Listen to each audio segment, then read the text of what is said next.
haven't seen your father in such a long time. He died in the arms of his lover. How dare he? Your mother never left the house. She never married anyone else. You took it upon yourself to console her.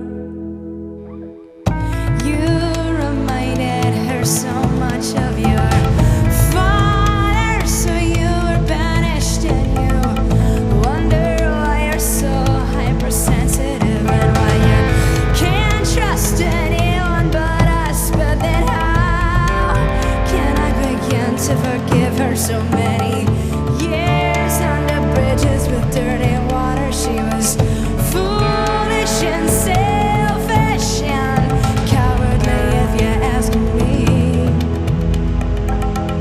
I don't know where to begin in all of my 50-odd years. I have been silently suffering and adapting, perpetuating and enduring. Who are you, younger generation, to tell me that I have unresolved problems? Not many examples of fruits of this type of excruciating labor.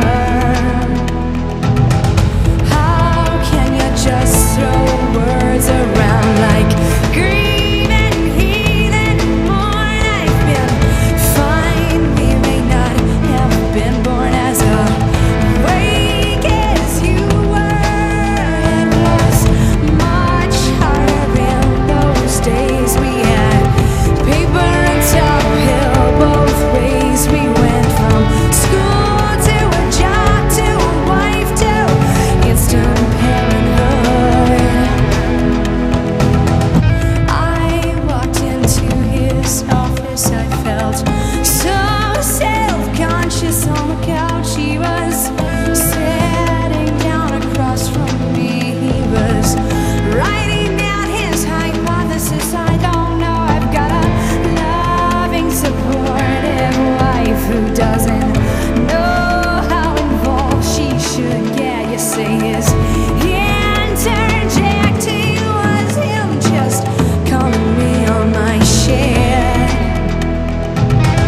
Just the other day, my sweet daughter, I was driving past 203. I walked up the stairs in my mind's eye. I remember how they would creak loudly. She was only responsive with a drink. He was only responsive by photo. I was only trying to